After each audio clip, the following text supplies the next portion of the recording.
what do you think in general that Llama was open sourced?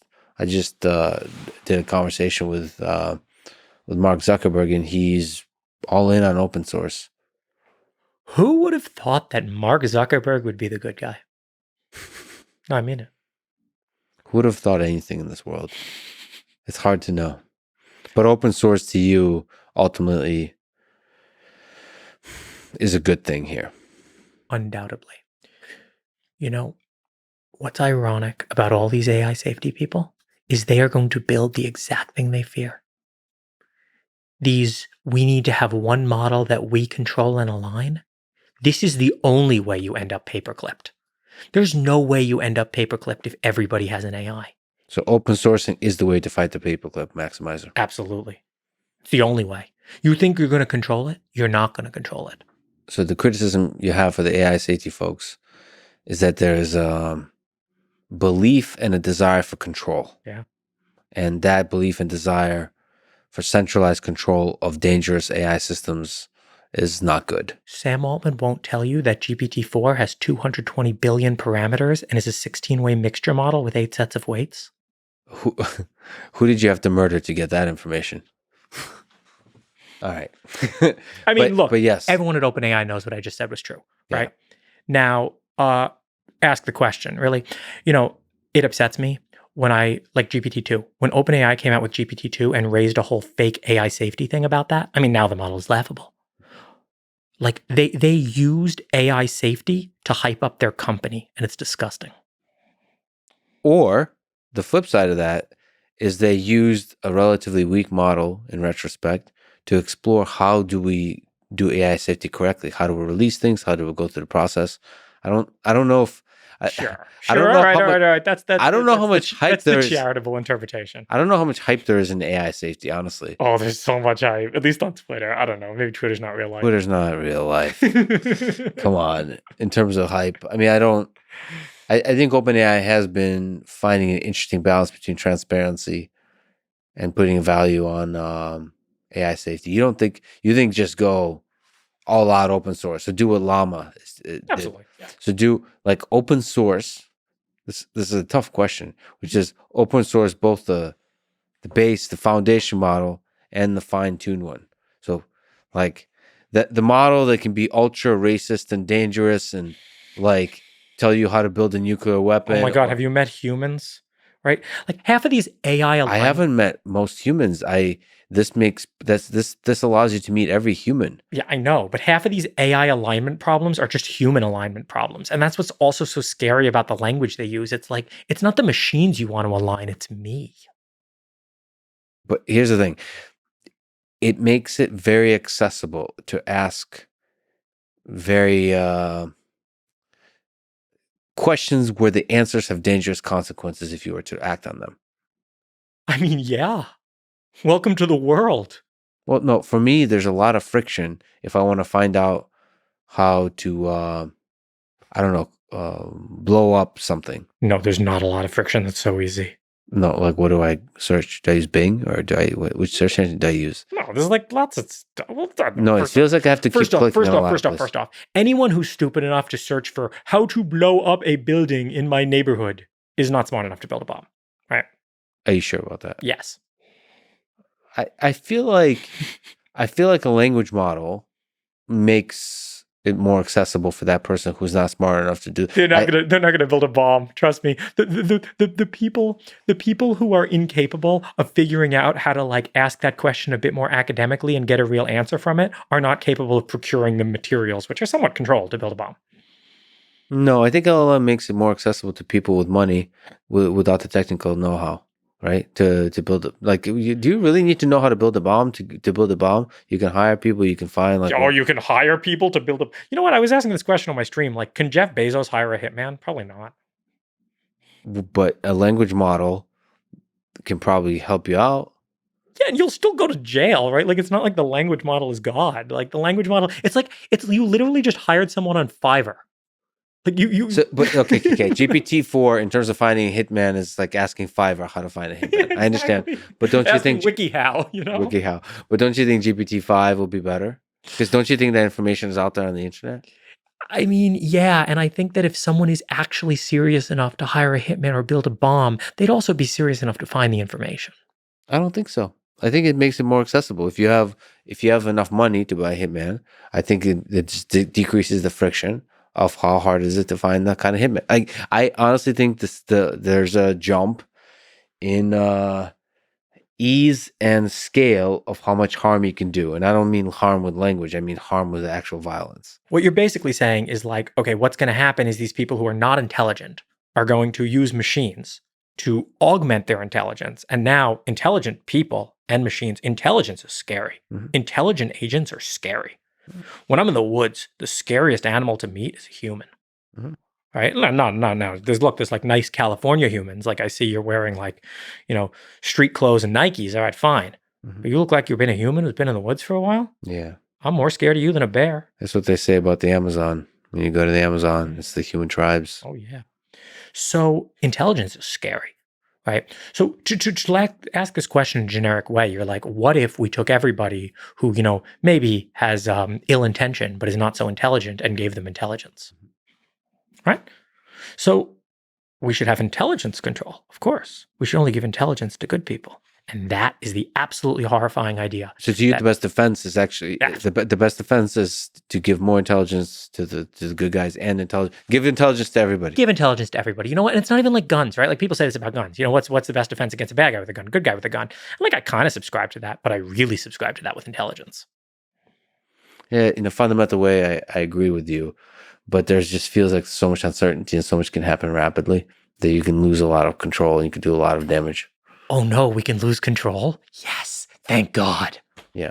I hope they lose control. I want them to lose control more than anything else. I think when you lose control, you can do a lot of damage, but you can do more damage when you centralize and hold on to control, is the point. Centralized and held control is tyranny. Right? I don't like anarchy either, but I'll always take anarchy over tyranny. Anarchy, you have a chance. This human civilization we got going on is quite interesting.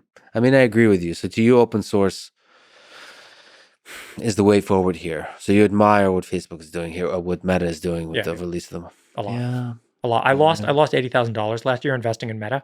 And when they released Llama, I'm like, yeah, whatever, man. That was worth it. It was worth it. Do you think Google and OpenAI with Microsoft will match what Meta is doing or no? So if I were a researcher, why would you want to work at OpenAI? Like, you're on the bad team. Like, I mean it. Like, you're on the bad team who can't even say that GPT-4 has 220 billion parameters. So closed source to use the bad team. Not only closed source. I'm not saying you need to make your model weights open. Mm-hmm. I'm not saying that. I totally understand we're keeping our model weights closed because that's our product, right? That's fine. I'm saying, like, because of AI safety reasons, we can't tell you the number of billions of parameters in the model. That's just the bad guys. Just because you're mocking AI safety doesn't mean it's not real. Oh, of course. Is it possible that these things can really do a lot of damage that we don't know? Oh my God, yes. Intelligence is so dangerous, be it human intelligence or machine intelligence. Intelligence is dangerous. But machine intelligence is so much easier to deploy at scale, like rapidly. Like what? Okay, if you have human-like bots on Twitter, all right, and you have like 1,000 of them, create a whole narrative, like you can manipulate millions of people. Wait, you mean like the intelligence agencies in America are doing right now? Yeah, but they're not doing it that well. It feels like you can do a lot. They're doing it pretty well. What? I think they're doing a pretty good job. I suspect they're not nearly as good as a bunch of GPT-fueled bots could be. Well, I mean, of course, they're looking into the latest technologies for control of people, of course. But I think there's a George Hotz type character that can do a better job than the entirety of them. You don't think so? No way. No, and I'll tell you why the George Hotz character can't. And I thought about this a lot with hacking, right? Like I can find exploits in web browsers. I probably still can. I mean, I was better at it when I was 24, but the thing that I lack is the ability to slowly and steadily deploy them over 5 years. Yeah. And this is what intelligence agencies are very good at, right? Intelligence agencies don't have the most sophisticated technology. They just have endurance. Yeah. And the financial backing and the infrastructure for the endurance. So the more we can decentralize power, like you could make an argument, by the way, that nobody should have these things. And I would defend that argument. I would like saying that, look, LLMs and AI and machine intelligence can cause a lot of harm, so nobody should have it. Mhm. And I will respect someone philosophically with that position, just like I will respect someone philosophically with the position that nobody should have guns. Right? But I will not respect philosophically with only the trusted authorities should have access to this. Yeah. Who are the trusted authorities? You know what? I'm not worried about alignment between AI company and their machines. I'm worried about alignment between me and AI company. What do you think Eliezer Yudkowsky would say to you? Um, Because he's really against open source. I know. And I've thought about this. And I think this comes down to a repeated misunderstanding of political power by the rationalists. Interesting.